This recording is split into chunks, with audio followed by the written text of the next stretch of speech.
मार्कंडेय जी ने कहा, पितामह, जो इस संसार में परम गोपनीय तथा मनुष्यों की सब प्रकार से रक्षा करने वाला है और जो अब तक आपने दूसरे किसी के सामने प्रकट नहीं किया हो, ऐसा कोई साधन मुझे बताइए।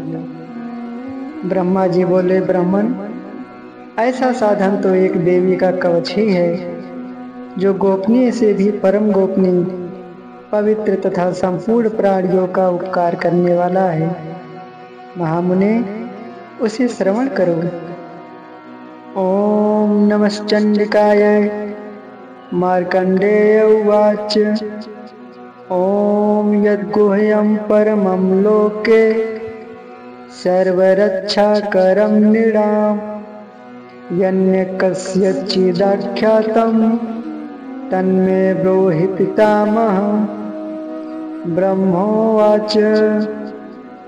अस्ति गुह्यतमं विप्र सर्वभूतोपकारकं देव्यास्तु कवचं पुण्यं तच्छ्रीलस्व महामुने।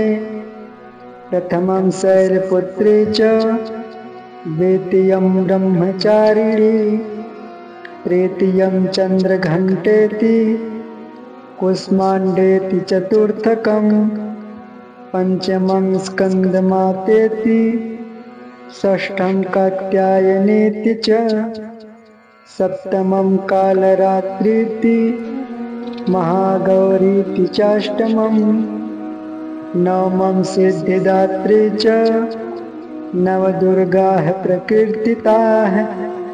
उक्तान्येतानि नामानि ब्रह्मणैव महात्मना अग्निना दह्यमानस्तु शत्रुमध्ये गतो रणे विस्मे दुर्गमे चैव भयार्ताः शरणं गताः न तेषां जायते किंचित् शुभं रणसङ्कटे नापदं तस्य पश्यामि शोकदुःखभयं नहि यस्तु भक्त्या स्मृतानूनं तेषां वृद्धिः प्रजायते ये त्वां स्मरन्ति देवेशि रक्षसे तान् न संशयः।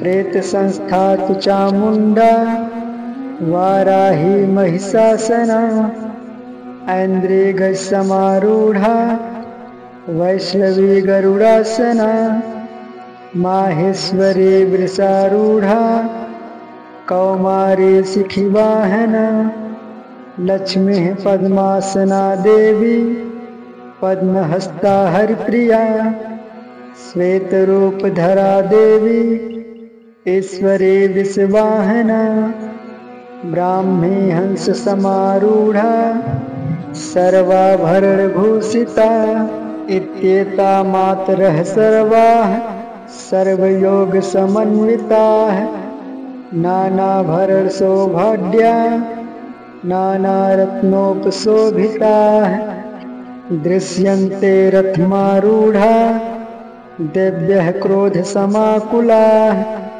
शङ्खं चक्रं गदां शक्तिं हलं च मुसलायुधं खेटकं तोमरं चैव परशुं पाशमेव च कुन्तायुधं त्रिशूलं च सारङ्गमायुधमुत्तमं दैत्यानां देहनाशाय भक्तानां भयाय च धार्यन्त्यायुधानित्थं देवानां च हिताय वै। नमस्ते अस्तु महारौद्रे महाघोर पराक्रमे महाबले महोत्साहे महाभय विनाशिनी त्राहि मां देवी दुष्प्रेक्षे शत्रूणां भयवर्धिनी प्राच्यां रक्षतु मामैन्द्री आग्नेयाम् अग्निदेवता दक्षिणे अवतु वाराही नैऋत्यां खड्गधारिणी प्रतीच्यां वारुणी रक्षेद् वायव्यां मृगवाहिनी उदित्यां पातु कौमारी ऐशान्यां शूलधारिणी ऊर्ध्वं ब्रह्माणि मे रक्षेद् दस्ताद् वैष्णवी तथा एवं 10 दिशो रक्षेत् चामुण्डा सर्ववाहना जया मे जाग्रतः पातु विजया पातु पृष्ठतः अजिता वाम पार्श्वे तु दक्षिणे चापराजिता शिखामुद्योतने रक्षेत् मामूर्तिं व्यवस्थिता मालाधरी ललाटे च भ्रुवोरच्छेद् यशस्विनी त्रिनेत्रा च भ्रुवोर्मध्ये यमघण्टा च नासिके शङ्खनी चक्षुषोर्मध्ये श्रोत्र्योर्द्वारवासिनी कपोलौ कालिका रक्षेत् कर्णमूले तु शङ्करी नासिकायां सुगन्धा च उत्तरोष्ठे च चर्चिका अधरे चामृतकला जिह्वायां च सरस्वती दन्तान् रक्षतु कौमारी कंठदेशे तु चण्डिका घण्टिकां चित्रघण्टा च महामाया च तालुके कामाक्षी चिबुकं रक्षेद् वाच्यं मे सर्वमङ्गला ग्रीवायां भद्रकाली च पृष्ठवंशे धनुर्धरी नीलग्रीवा बहिर्कण्ठे नलिकां नलकूबरी स्कन्धयोः खड्गने रक्षेद् बाहु मे वज्रधारिणी हस्तयोर्दण्डिनी रक्षेदम्बिका चाङ्गुलिषु च नाखाञ्चुलेश्वरी रक्षेत् कुक्षौ रक्षेत् कुलेश्वरी हस्तयोर्दण्डिनी रक्षेदम्बिका चाङ्गुलिषु च नाखाञ्चुलेश्वरी रक्षेत् कुक्षौ रक्षेत् कुलेश्वरी स्तनौ रक्षेन्महादेवी मनः शोकविनाशिनी हृदये ललिता देवी उदरे शूलधारिणी नाभौ च कामनी रक्षेद् गोह्यं गोह्येश्वरी तथा पूतना कामिका मेढ्रं गोदे महिषवाहिनी कट्यां भगवती रक्षेद् जानुने विन्ध्यवासिनी जङ्घे महाबला रक्षेद् सर्वकामप्रदायिनी गुल्फयोर्नारसिंहे च पादपृष्ठे तु तेजसी पादाङ्गुलिषु श्रीरक्षेद् पादधस्तलवासिनी नखान् द्रष्टा कराली च केशांश्चैवोर्ध्वकेशिनी रोमकूपेषु कौबेरी त्वचं वागीश्वरी तथा रक्तमज्जावसा मांस्या अन्यस्थितिमेधांसि पार्वती अन्तराळिकालरात्रिश्च पित्तं च मुकुटेश्वरी पद्मावती पद्मकोशे कफे चूडामणिस्तथा ज्वालामुखी नखज्वालां भेद्या सर्वसन्धिषु शुक्रं ब्रह्माणि मे रक्षेत् छायां छत्रेश्वरी तथा अहङ्कारं मनोबुद्धिं रक्षेन्मे धर्मधारिणी प्राणापानो तथा व्यानमुदानं च समानकं वज्रहस्ता च मे रक्षेत् प्राणं कल्याणशोभना रसे रूपे च गन्धे च शब्दे स्पर्शे च योगिनी सत्त्वं रजस्तमश्चैव रक्षन्नारायणी सदा आयुरक्षतु वाराही धर्मं रक्षतु वैष्णवी यशः कीर्तिं च लक्ष्मीं च धनं विद्यां च चक्रिणी गोत्रमिन्द्राणि मे रक्षेत् पशून् मे रक्ष चण्डिके पुत्रान् रक्षेन् महालक्ष्मीर्भार्यां रक्षतु भैरवी पंथानां सुप्तारच्छेन् मार्गं क्षेम करी तथा राजद्वारे महालक्ष्मीर्विजया सर्वतः स्थिता रक्षाहीनं तु यत्स्थानं वर्जितं कवचेन तु तत्सर्वं लक्ष्मी देवी जयन्ती पापनाशिनी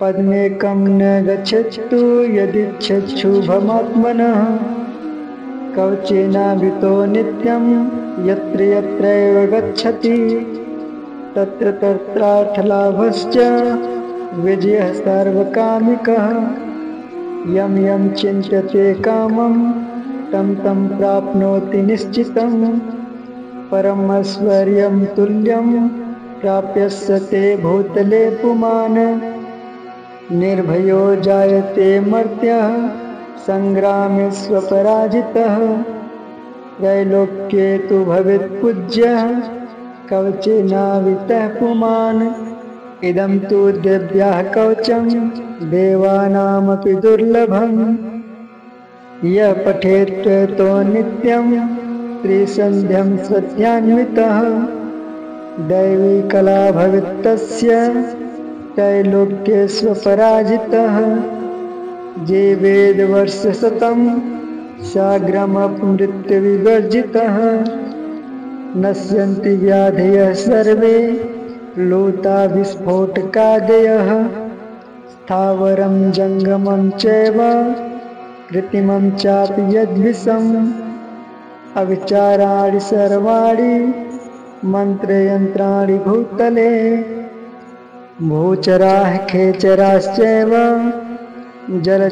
जलजाश्चोपदेशिकाः सहजा कुलजा माला डाकिनी साकिनी तथा अंतरिक्षचरा घोरा डाकिन्यश्च महाबला ग्रहभूत पिशाचाश्च यक्ष गंधर्व राक्षसाः ब्रह्मराक्षस वेताला कुष्माण्डा भैरवादयः नश्यन्ति दर्शनात् तस्य कवचे हृदि संस्थिते मनोन्नतिर्भवेद् राज्ञस्तेजवृद्धिकरं परं यशसा वर्धते सोऽपि कीर्तिमण्डितभूतले जपेत् सप्तशतीं चण्डीं कृत्वा तु कवचं पुरा यावद्भूमण्डलं धत्ते स शैलवनकाननं तावत्तिष्ठति मेदिन्यां सन्ततिः पुत्रपौत्रिकी देहान्ते परमं स्थानं यस्सुरैरपि दुर्लभं प्राप्नोति पुरुषो नित्यं महामाया प्रसादतः लभते परमं रूपं शिवेन सह मोदते। यदि अपने शरीर का भला चाहे तो मनुष्य बिना कवच के कहीं एक पग भी न जाए। कवच का पाठ करके ही यात्रा करे। कवच के द्वारा सब ओर से सुरक्षित मनुष्य जहाँ जहाँ भी जाता है वहाँ वहाँ उसे धन लाभ होता है तथा संपूर्ण कामनाओं के सिद्धि करने वाले विजय की प्राप्ति होती है। वह जिस जिस अभिष्ट वस्तु का चिंतन करता है उसको निश्चय ही प्राप्त कर लेता है। वह पुरुष इस पृथ्वी पर तुलना रहित महान ऐश्वर्य का भागी होता है। कवच से सुरक्षित मनुष्य निर्भय हो जाता है। युद्ध में उसकी पराजय नहीं होती तथा वह तीनों लोकों में पूजनीय होता है। देवी का यह कवच देवताओं के लिए भी दुर्लभ है।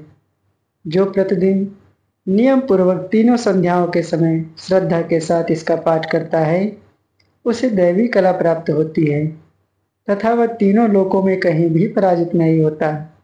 इतना ही नहीं, वह अपमृत्यु से रहित 100 से भी अधिक वर्षों तक जीवित रहता है। मकड़ी, चेचक और कोढ़ आदि उसकी संपूर्ण व्याधियां नष्ट हो जाती हैं। कनेर, भांग, अफीम, धतूरे आदि का स्थावर विष, सांप और बिच्छू आदि के काटने से चढ़ा हुआ जंगम विष तथा आइफेन और तेल के संयोग आदि से बनने वाला कृत्रिम विष, ये सभी प्रकार के विष दूर हो जाते हैं। उनका कोई असर नहीं होता। इस पृथ्वी पर मारल मोहन आदि जितने आभिचारिक प्रयोग होते हैं तथा इस प्रकार के जितने मंत्र यंत्र होते हैं वे सब इस कवच को हृदय में धारण कर लेने पर उस मनुष्य को देखते ही नष्ट हो जाते हैं। यही नहीं, पृथ्वी पर विचरने वाले ग्राम देवता, आकाशचारी देव विशेष, जल के संबंध से प्रकट होने वाले गण, उपदेश मात्र से सिद्ध होने वाले निम्न कोट के देवता, अपने जन्म के साथ प्रकट होने वाले देवता, कुल देवता, माला, कंठमाला आदि डाकिनी शाकिनी, अंतरिक्ष में विचरने वाली अत्यंत बलवती भयानक डाकिनियां, ग्रह, भूत, पिशाच, यक्ष, गंधर्व, राक्षस, ब्रह्म राक्षस, बेताल, कुष्मांड और भैरव अनिष्ट कारक देवता भी हृदय में कवच धारण किए रहने पर उस मनुष्य को देखते ही भाग जाते हैं। कवचधारी पुरुष को राजा से सम्मान वृद्धि प्राप्त होती है। यह कवच मनुष्य के तेज की वृद्धि करने वाला और उत्तम है। कवच का पाठ करने वाला पुरुष अपने कीर्ति से विभूषित भूतल पर अपने सुयश के साथ साथ वृद्धि को प्राप्त होता है। जो पहले कवच का पाठ करके उसके बाद सप्तशती चंडी का पाठ करता है, उसकी जब तक वन पर्वत और काननों सहित यह पृथ्वी टिकी रहती है तब तक यहाँ पुत्र पौत्र आदि संतान परंपरा बनी रहती है। फिर देह का अंत होने पर वह पुरुष भगवती महामाया के प्रसाद से उस नित्य परम पद को प्राप्त होता है जो देवताओं के लिए भी दुर्लभ है। वह सुंदर दिव्य रूप धारण करता और कल्याणमय शिव के साथ आनंद का भागी होता है। जय माँ भगवती, जय भोलेनाथ।